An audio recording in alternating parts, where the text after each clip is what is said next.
Yes, sir. Let's get it. What up, Dan? State of the Union Flux. How you doing, buddy? Good to see you, man. Happy Oh Sunday. man, it's thank you so much, and thanks for jumping on with me today. I do appreciate it, Ryan. Anytime, man. Anytime. I swear to God, dude, you're the hardest working man in show business. I try, man. I try, man. I wish I Yeah. was. I wish I was able to work smarter, so I didn't have to work as hard, But Well, that comes with age, man. When you're old like me, then you'll be able to start, working smarter, not harder. But the hustle, the grind is real, man. You got to grind your ass off to hmm get there, and you're definitely doing it. I love watching your content. thanks, man. I appreciate it big time. So, what's new with Flux? What do you got for us, Dan? You guys had a huge watch drop. I'm super excited to Yep. hear about that. Yep. And Super excited about that. We are just about sold out of the Flux NFT watches, which is pretty awesome because it definitely went better than I thought, and people love the use case. They love to see like a physical asset tied to an NFT.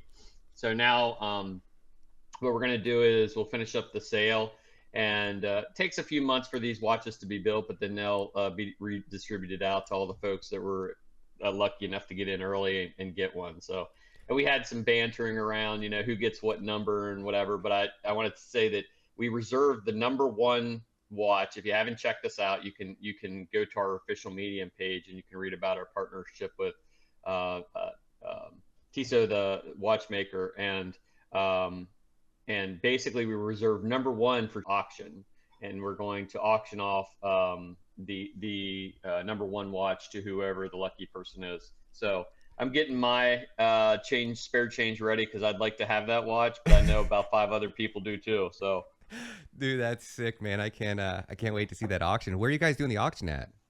I don't know yet. I mean, it'd be cool to have like a decentralized eBay. Hint, hint. If anyone's out there listening, running on Flux. Hint, hint. Like a devil Yeah. word for that. Is it going to be That like would be. are you guys going to get like an auctioneer? Or are you guys going to do like a virtual auction? I think what we're going to do is just like do a virtual auction. And what I think we're going to do is you have to let us know before you start bidding that you're going to, pay, like if you're committed to it, you have to do it. So, Man, if because you guys ever want to turn that into an actual show and bring the bidders on here and turn it into a live that sounds auction, fun as hell, dude. I'll be the Let's do auctioneer it. for you guys. No, seriously, let's do it. That sounds fun. And I'll tell you why is we could definitely promote that and get a lot more people.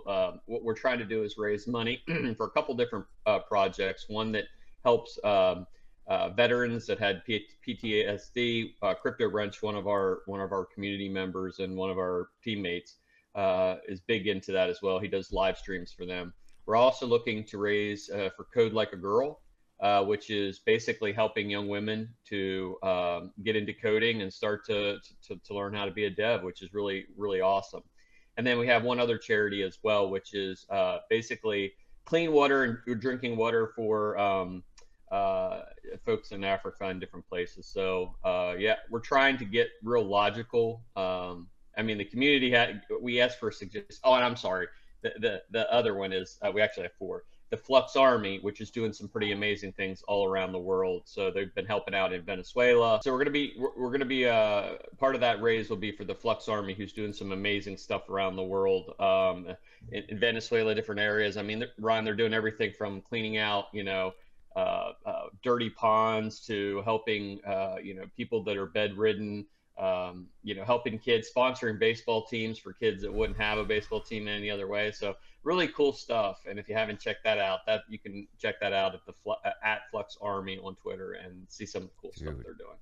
dude, that's freaking sweet. That's so awesome, man. You guys are making the world a better place, not just in a decentralized way, but in a going out of your way to help people that can't help themselves. And it's one of the things I like most about you guys, man. So, on these watches, they're what? Was it 950 or 1,000? And that's like 950 in crypto, and if you're paying in dirty fiat, it was 925. And the only reason I did that was because these watches are like basically free.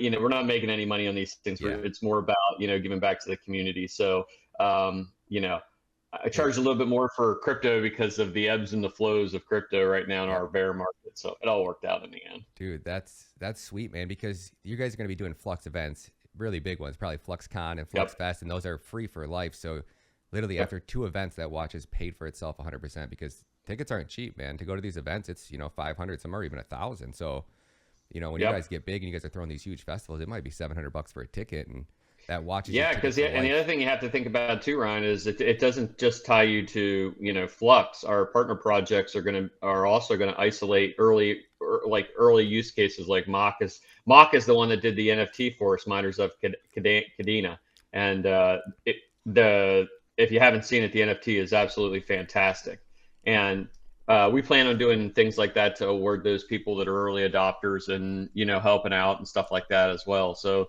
all of our partner projects were super excited to see something like this because many of them revolve around NFTs as a use case. So anytime you can put like some tangible, real world pieces that are linked to NFTs or give them a real use case, they love that. So that's why I think you're going to see the partner projects. It's kind of cool. Go back to what we were talking about with the folks that are doing charity work and stuff like that. It brings proof of use of work to an entirely different concept, right? Because now we're not only doing like proof of use of work where you're developing NFTs and having real world assets, but now you have people that are actually out there doing work with their hands and helping assist the project. So proof of use of work is spreading everywhere. I love it. Game changer, man. You guys are always making moves, man. It's like every time you come on the show, I don't even know what to talk about. Why don't you tell us what big things you got, and then can we take some questions from the audience? Because I asked people to drop some Oh yeah, questions on absolutely. Twitter, Yeah. and Just be nice to me because I saw a couple in there that were pretty pointed. I'm just kidding. I like the pointed ones. They're fun. I don't think I've ever asked you a question on the show you haven't been willing to answer, Dan. So I got No, faith in you, no. buddy. I You're the always most answer your transparent guy in the questions, man. game. Yeah, well, that's what it's all about, dude, because like more people need to be like that in the space because if we were like that, then we would, we'd have a quicker adoption cycle because people would have, believe in projects more. But unfortunately, as we've seen in the past 3 months, that's not the case. So, just a real quick recap, State of the Union, Ryan. Flux is strong and getting stronger. We're really excited with a lot of the projects we're working with. If you had to be under a rock not to see our AMAs, I did probably 11 AMAs last week with all of our different projects. We did KDA Bet, we did Mock, we did a bunch of different podcasts and things like that. We're just everywhere, and that's important because I think what you're seeing is projects that show up in the bull markets. That's great. But projects that show up in the bear markets, that's money right there and that's what we're trying to do. We're trying to make sure that we make the most out of this bear cycle because I've said it before and I say it again, we love bear markets because it gives us the opportunity to develop without all the muss and fuss around the price movements and things like that. It's just more about the technology and you get a better user class. This is really honestly crypto or blockchain in a sense is you shake your weak hands who may not necessarily have been supporting the project, but they were looking for the next pump or whatever the scenario is, and you get in real diehard users who, at this particular point in time, if you're running on a VPS, are damn near close to break even, but they're doing it to support the project, and our node count continues to keep growing. So we're over 12,500 nodes right now. So yeah, that's a good thing to see because you really projects that are community based and community driven, I believe, will be the ones that end up winning in the end because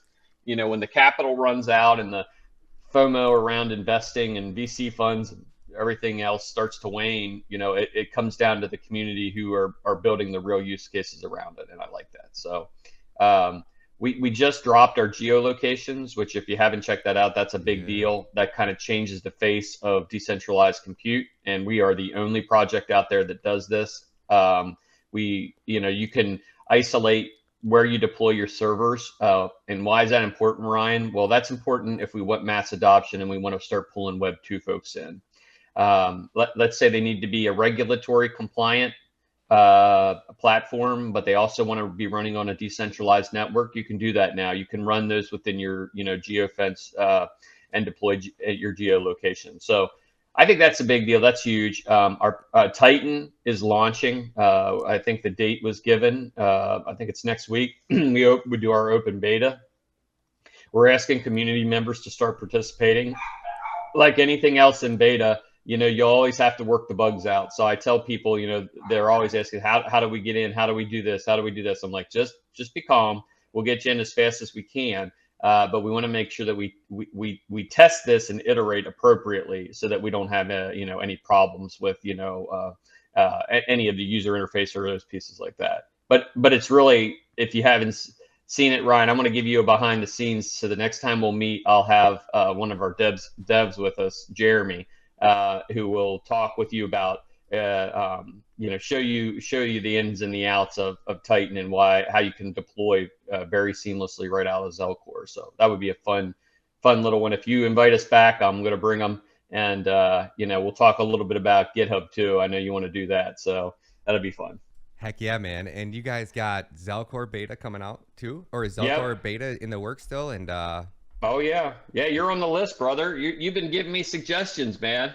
Like, I love that about, when content creators start to become part of the projects, like, vicariously. I mean, you do it all the time where you'll shoot me a question. It'll be, the middle of the night or whatever. And you're like, hey, I found this, somebody asked this question on the live stream, X, Y, and Z. And I'm like, that's a really good question. I got to figure that out. And then I go back to the dev team and they're like, actually gave us 2 recommendations that we're going to implement in that as well for the screen sizing and some things like that. So, that's how you end up making a better product, is soliciting people that participate in the ecosystem, both, as a user base, but also as like with content creators like that, you guys create the attention that needs to be made to these different things. So we always look at that as a positive, and we're always excited when you guys help share that info.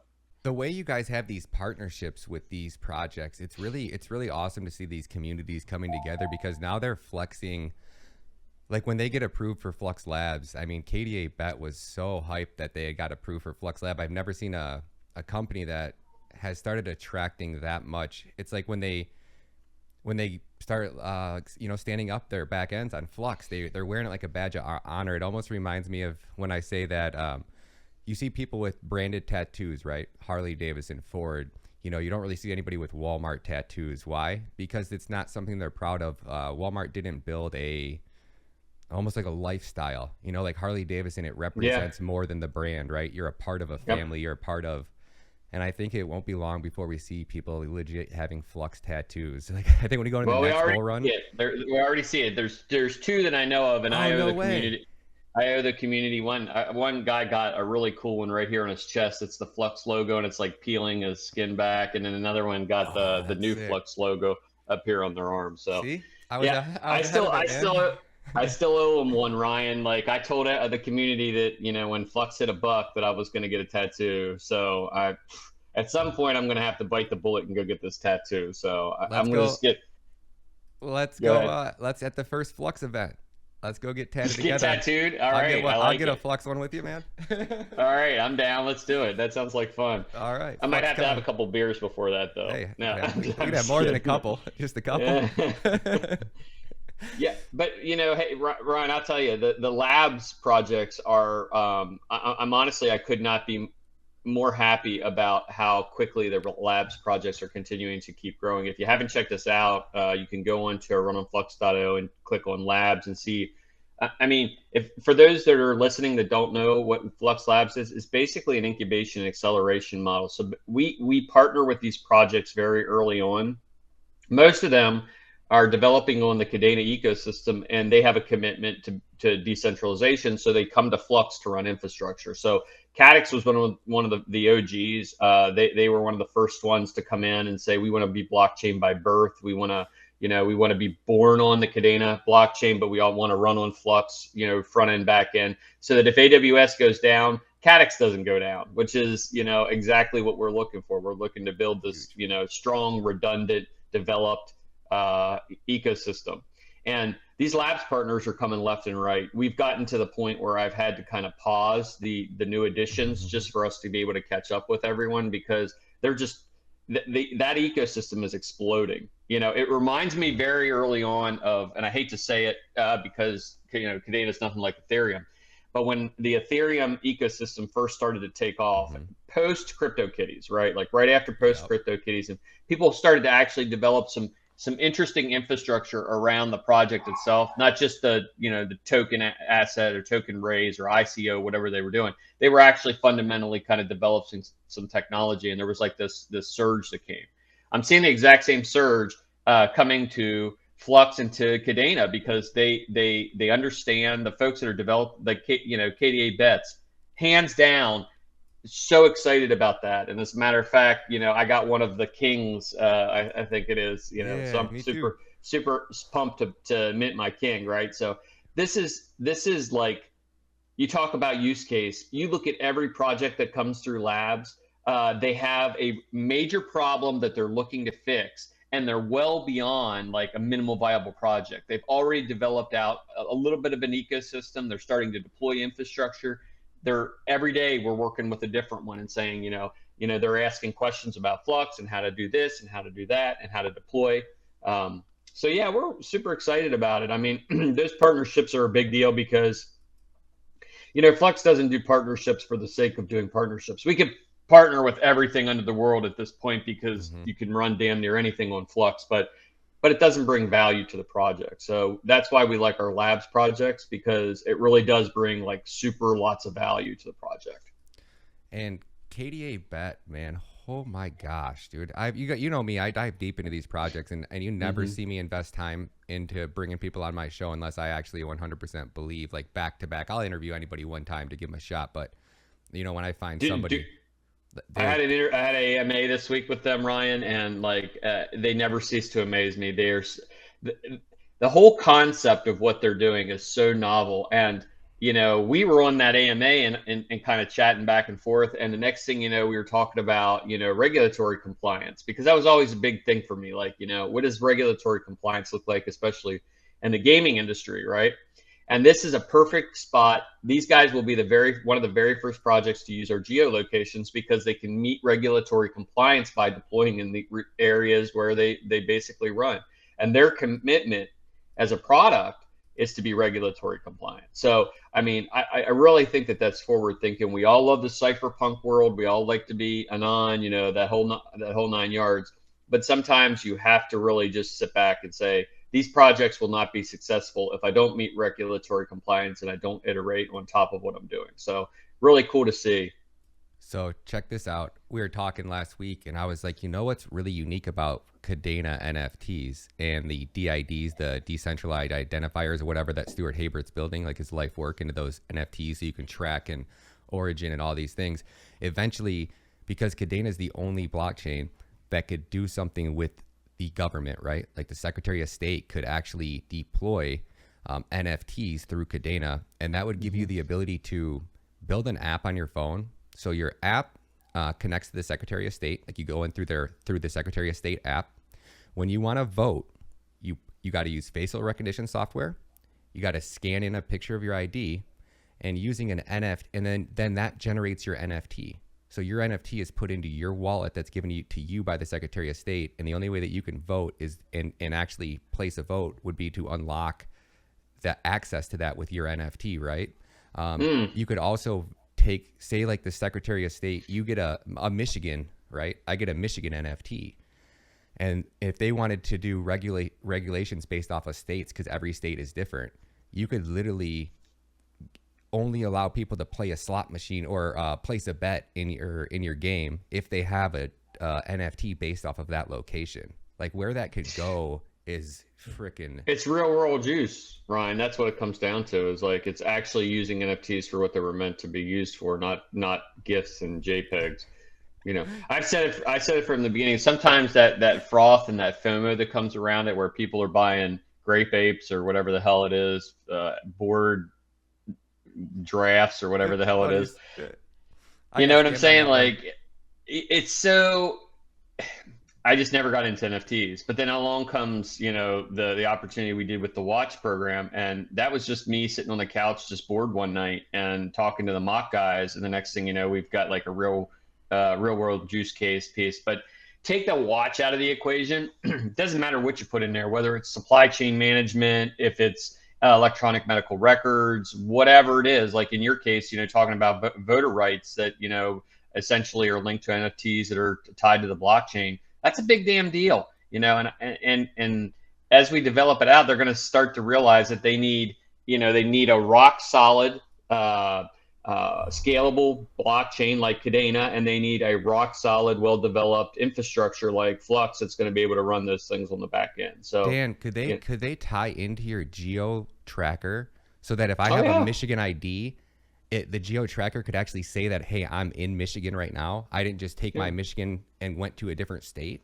Could they Yeah, use I mean, that? you can definitely do that. We deploy the infrastructure. It's infrastructure based right now, so it's really just about deploying within the infrastructure. But you could take and build an app on top of that that would basically allow you to geofence individuals and know, hey, I have an NFT. It's registered to Michigan. I can't go to Arizona. I can't vote in Arizona. You know what I mean? Like, it, you Yeah, know, damn, that's so it's sick. so weird because you can think like once you start falling down the rabbit hole of thinking of like real world things that could actually be on the blockchain, it's like we are so damn early to the space. Like literally, we are so early. Like our kids will be the ones that are really putting this thing into practice. You know what I mean? Like it's really kind of blows my mind, which is awesome. So Dude. not a day goes by that I don't get amazed by what I see. Yeah, dude, that's me too, man. It's crazy because Kadena is the real tech as far as a layer one that can be scalable. And they've done like so much right. It really is interesting to see how this is going to play out. And I just started to redo my website and I put a bunch of timers on my site and I just added the Flux Zelcore and beta on there. So are there any other big dates that I can add, like 2 or 3 more dates that you guys have coming up of big announcements Oh that I yeah, could we've put some got timers on? our persistent storage is going to roll out. So once we finish up Titan, we're going to work on our finishing up our persistent storage, which was the being developed at the same time. And while that happened, we deployed IPFS on Flux as well. So we also have in the future we're working on our Cirrus nodes, which are our off-chain nodes, which will basically use for 5 Flux, you can turn a node on and you can start to participate in the marketplace so that you can sell your compute resources back to people that need their compute resources. So you can call it like the match.com for the end users that have the infrastructure and the end users that have the resources. And basically what we're doing is tying them together in a decentralized manner so that they can sell that horsepower back. We also are working on quarter four. We're going to release Kubernetes on our Titan infrastructure. So What's Kubernetes? why? Well, Kube is so you have Docker and then you have Kubernetes. So most people will argue it's like Pepsi and Coke. You have diehard people Oh, that are doing Kube. yes. You have diehard people that are doing Docker. And so we chose to go the Docker route because it's super easy for new developers and users to deploy real seamlessly and very quickly. Kube is more an infrastructure that's used by like high-end Fortune 500 companies that are developing out like really intense compute resources. So for us to have, and most of the decentralized networks out there that are claiming they're Web3 right now, they've been based on Kubernetes, okay, and kind of shun Docker, which I think is a huge mistake. And for us, we want to make sure that we focus on developing Docker, but we also have Kubernetes for folks to come on to the ecosystem. And here's why, Ryan. Our goal, everybody asks, what are your goals to, who do you want to run on Flux? And I'm like, Flux was built for not the blockchain ecosystem, not for our crypto ecosystem. It was built for the standard technology stack. And if you have Web 2 players that are interested in Web 3, and you cater to their infrastructure. So you give them the opportunity to have Kubernetes. You give them the opportunity to have geolocations and geofencing. You give them the opportunities to do the things. They'll start to span part of their infrastructure into Web3, and then we start to kind of level that playing field because we're not maximalists. We don't believe it's just Web 2 and then all of a sudden it's Web 3. We believe it's Web 2 that starts to put their foot into Web 3, and you see it slowly starting to increase in demand as it starts to move up. So, and why the hell wouldn't you? I mean, what's a cost? A few bucks to deploy on Flux, and you basically reduce the surface area that if AWS goes down, you still have Flux running in the background. That's going to basically be your wetlands that assumes that downtime. So really, it gives you a great redundancy. We've seen people do it with Web 1 when they were running like on-prem servers, and then all of a sudden here comes cloud and people start moving to the cloud. Here, I'll move I'll sunset this server to the cloud, or I'll sunset this server to the cloud. And now all of a sudden you see their infrastructure starting to work hand in hand. So Web 1 is still there and with Web 2, and now all of a sudden here comes Web 3 on top of it. So I think they work as, I mean, people are still going to run servers. That's just the way it is. People are still going to use Web 2. That's the way it is. And people are going to want to and start to deploy on Web 3. Dude, so smart for projects, especially these bigger ones. Like KDA Bet, in reality, they didn't have an option. They had to use Flux because when you're talking about March Madness and doing millions and millions of transactions, failure is not an option. AWS going down would be the difference in the loss of millions, especially when these big players start taking bets and they can't put bets on the other side because something goes down. Oh my gosh, dude. Like, you're talking. Well, and the expense. Yeah, and the expense of deploying something like that, Ryan, in conventional ecosystems it's astronomical.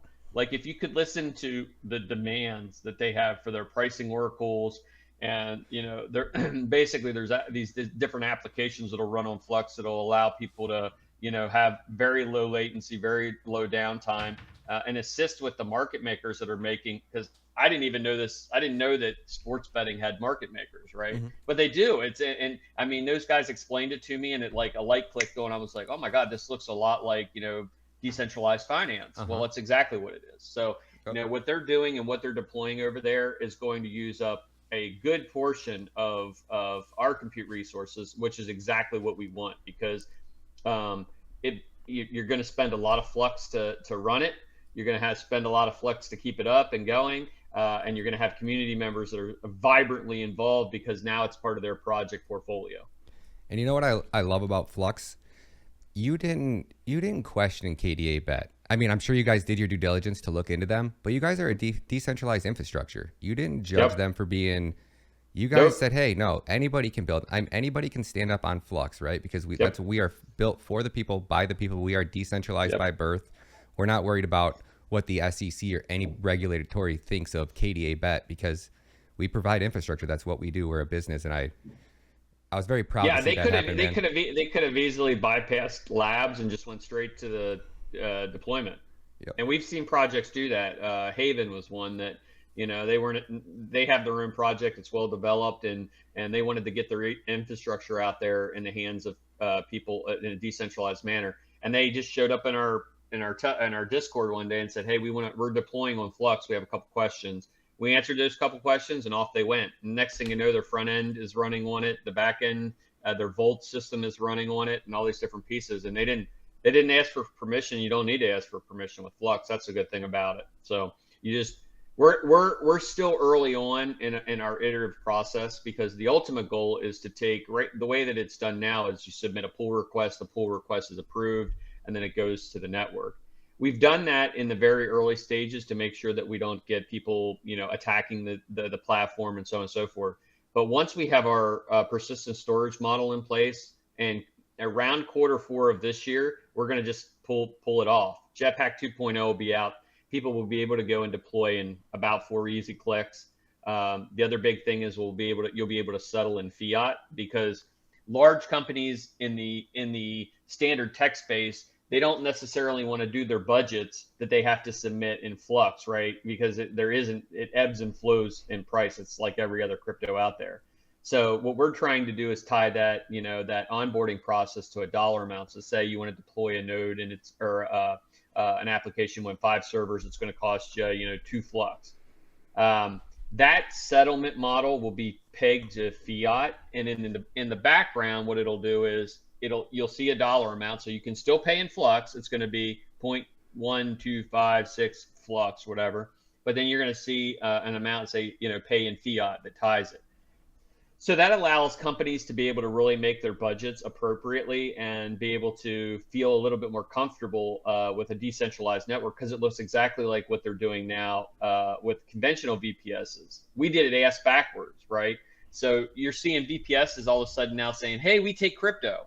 Okay, where we were the back, we did it reverse. We said we took crypto from the beginning. Now we take fiat. You know what I mean? So, but it all pegs back to Flux on the backside. So I call it passive market making, because essentially what we're doing is we're constantly, anytime somebody deploys, they're buying Flux to continue to keep driving that. So it helps build up a bigger market cap as well as people continue to develop apps. And yeah, I think that's going to be exponential growth too, Ryan, as the network continues to surge with deployments. You're going to see, and I don't ever, this isn't investment advice. I wish I could do it as good as you. This isn't investment advice. I suck at investing and all that kind of good stuff. So don't listen to me because I don't know. But I do know this.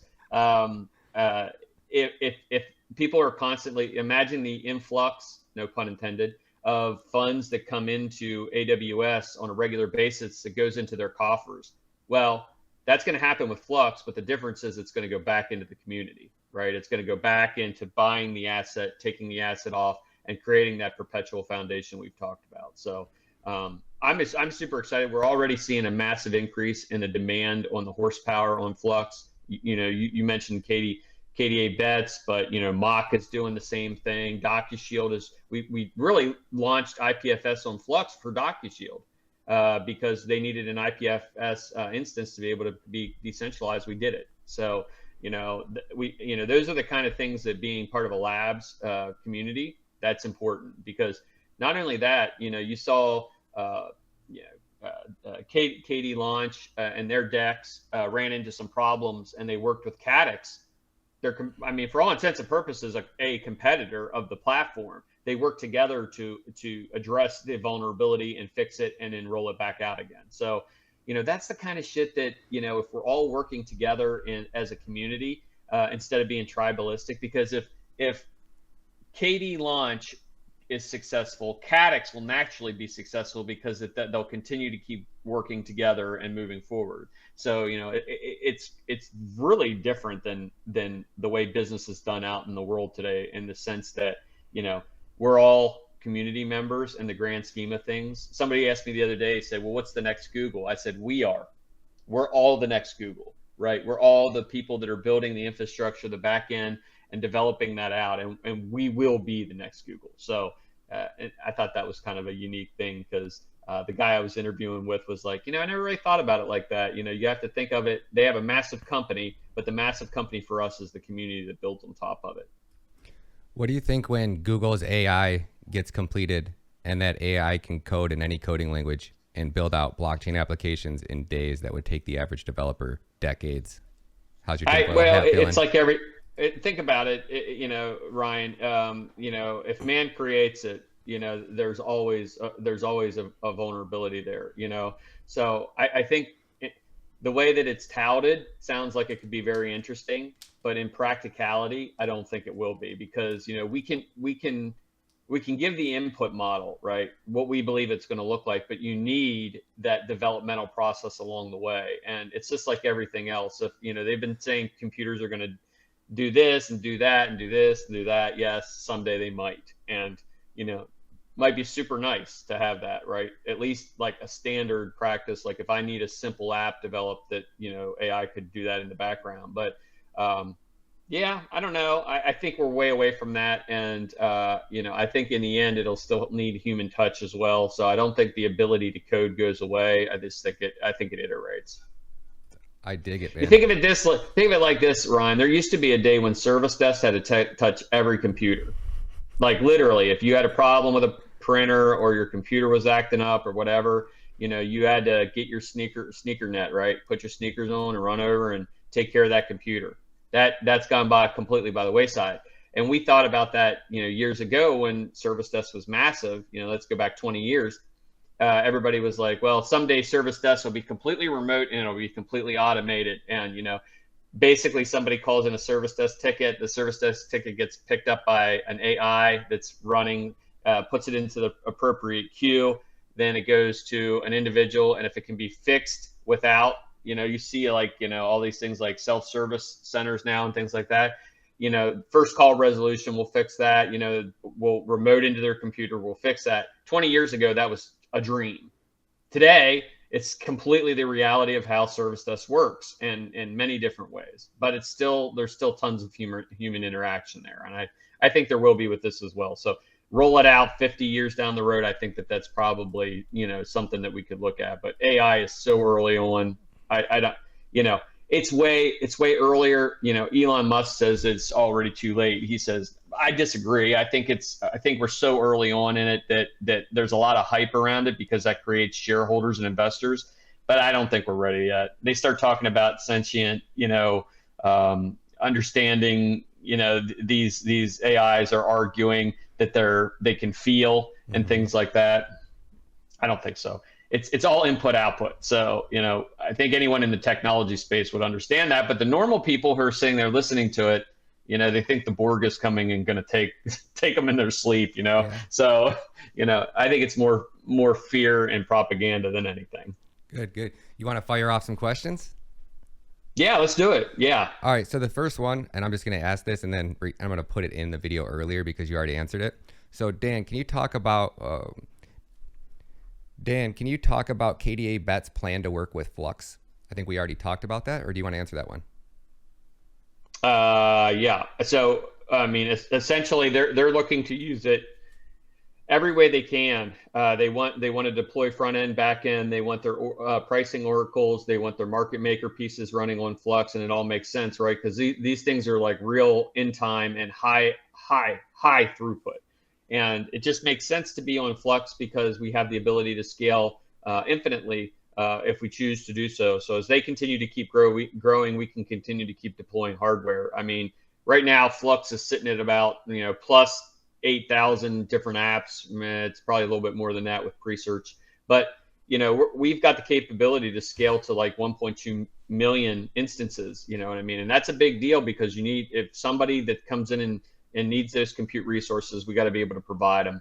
The other thing is they're looking at and they're excited with is the Cirrus nodes, which will allow you to use GPUs as well, because a big piece of their infrastructure revolves around GPUs, and they have to basically source them at this particular point to run infrastructure. Now they can go right back to the community. So again, another way proof of use of work ties back into, large projects doing these things. So yeah, I'm excited to see what they do. And I think it's going to be great for them. I think it's going to be great for us. That's awesome, man. That's so freaking cool. I can't wait to see all these different projects and when you said 1 million instances, what are instances, and what are you guys currently sitting at? How many instances are you guys doing? And at what point do you think you're going to get close to that limit? And what happens if you get close to that limit? Or, well, it's like something you're never going to come close to hitting? No, we would scale. I mean, Ryan, you saw it when we did our node halving. We went from like 2,500 nodes up to 12,500. Oh. You can replicate that process infinitely because, Flux is, you can have 0.0000001 Flux, you know what I mean? We can continue to keep scaling that out. And so it's kind of like this, as the use case increases, the demand increases, the price increases, the nodes increase, everything starts to spread. It's this whole holistic ecosystem that basically pumps it up the whole way across the board. So, when I tell people now, like, when they're complaining about the prices or whatever, I'm like, dude, you will never have another chance in your lifetime to be in a project like this so very early on. I'm not talking just Flux. I'm just talking the ecosystems overall. It's so early on. People are scared that they're late. Well, the guy that sold Bitcoin at, $125 and then it dropped down to 10, he thought the world was over. And, and I mean, like, I missed it. This is it. I'm out. I'm done. Well, boy, looking back, that guy I think his name was Dave. He sold a whole ton of it. And we say, don't be like Dave, right? Don't, he bragging on Twitter that he sold, his Bitcoin at $10, and then a gazillion years later, people are still trolling him about that and being like, hey, how'd that work out for you, bro? He's like, I'm fine. I came to grips with what happened. I'm good. But we're so very early on. Don't be Dave. I like that one. And Pretty Boy Floyd says, I'd like Zelcore to add a prevision for all balances of all chains in one view. Provisions to change saved wallets and sending wallets.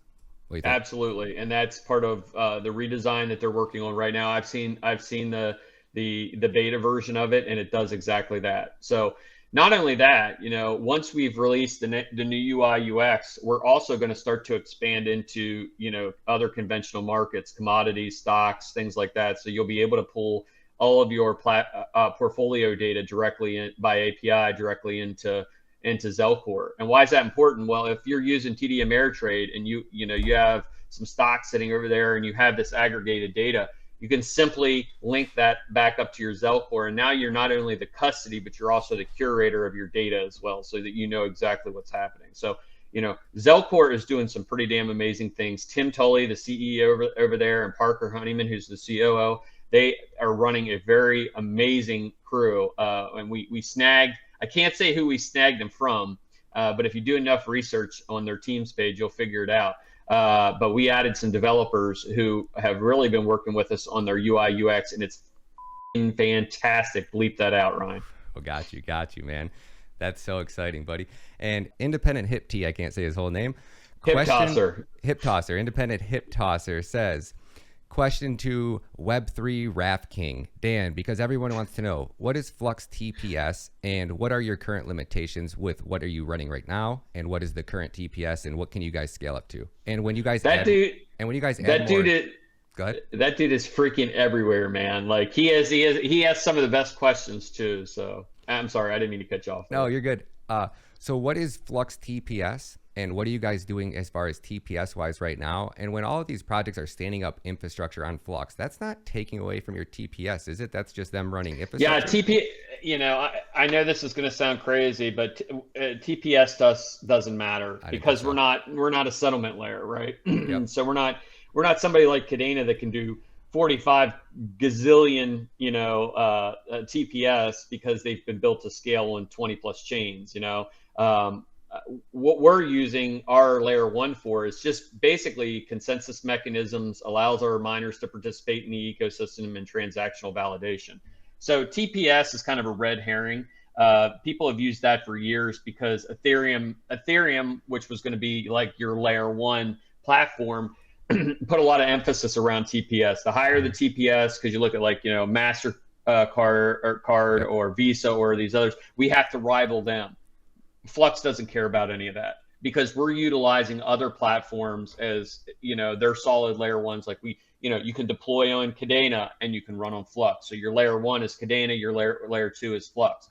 So these are all important things as we move forward because, that gives us the opportunity to be agnostic to whatever platform. So if there's another platform out there that really wants to use us as their wetlands, then great for them. We're already seeing it in multiple projects that are doing it. Haven, I mentioned them earlier.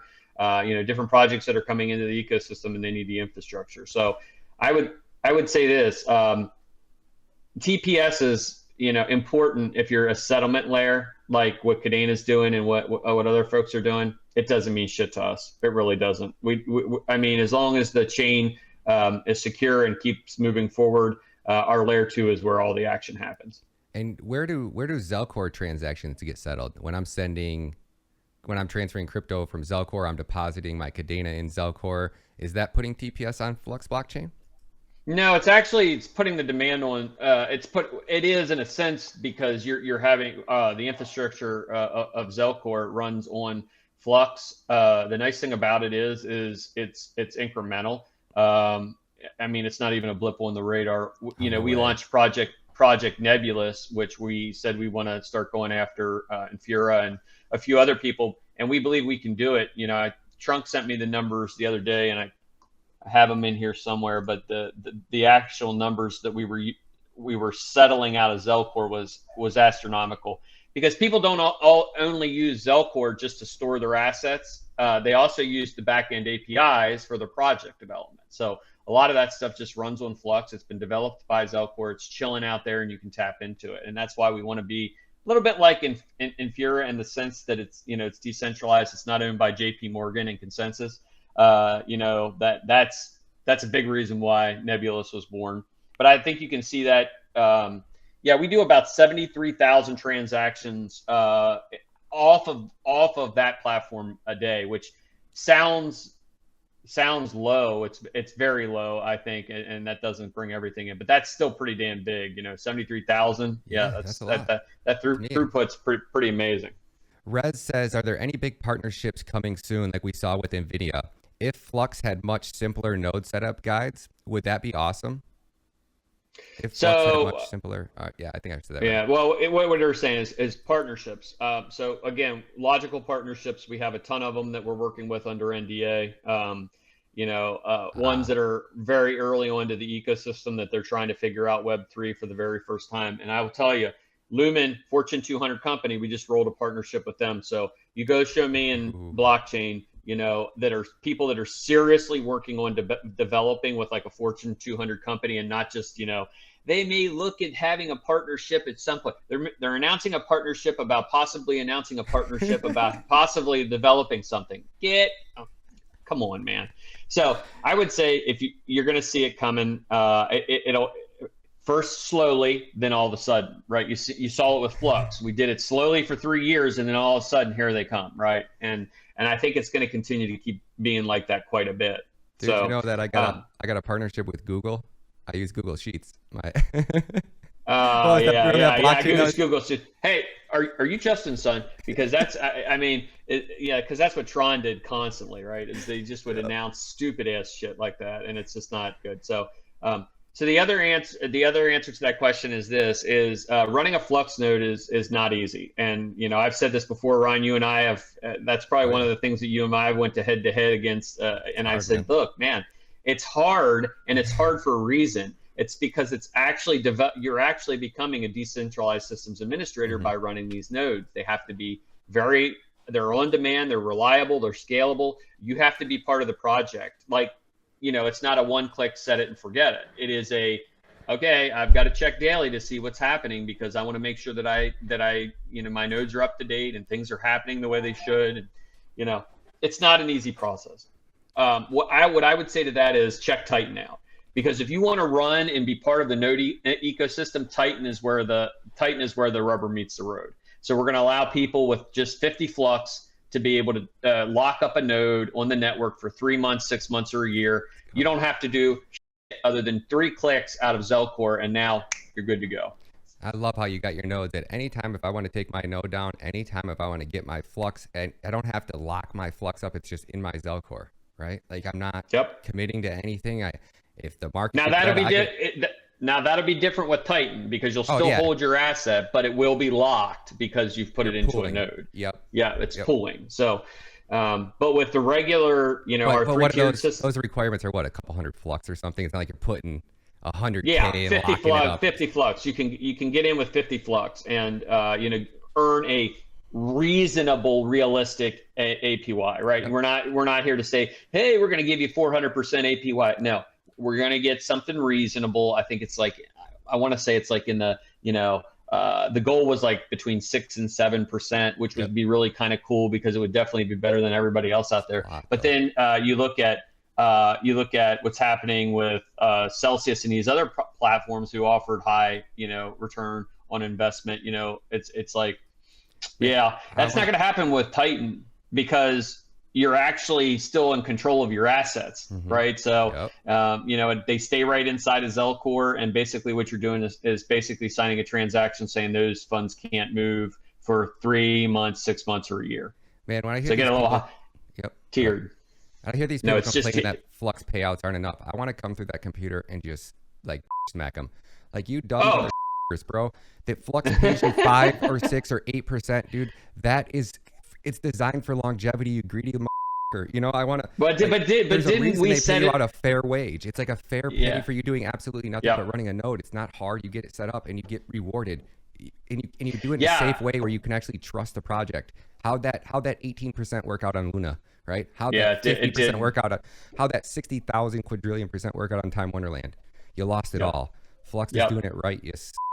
Sorry, I had to go Yeah, off on that and, one, and man. the thing about Ryan, we hear that quite often, and it's like I just kind of like I've become a little numb to it, and when people come in and they're like, I can't even make X% on Flux, and it's like, we set up an entirely unreal expectation in this ecosystem. Mhm. Like, everybody's like win Moon, win Lambo, all this other horse shit, FOMO everywhere, right? And they're just going to have to learn expensive and hard lessons that, investment vehicles are great, but that doesn't take away from the fact you have to use your brain to use that investment vehicle appropriately. So, Yep. I think that, when the nodes were up here and Flux was at like $4, everybody was like, a node's too expensive. I can't even buy into a node. I can't even get into a node. So here comes the halvening.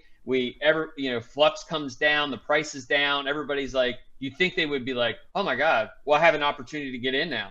Hell no. They're going to wait till it goes back up again. And that's just the way it is. So some people you just can't make happy. And I mean, it's crazy. Oh man, Dan, well, it was an honor to have you back on the show, man. I got to get running. My little man's gonna be getting up here in a minute. I got a ton going on today, so I appreciate you, Ryan, thanks for squeezing me in, brother. I appreciate it. Tell your son I said what up, man, and hope you and your family have a great Sunday, buddy. And tell him I said congrats on that wedding, man. Congratulations on becoming a married or a father with a son that got married, man. It's an honor. Yep. Thank you. All right, Dan. Thanks, Ryan. Take it easy, brother. Later, bud.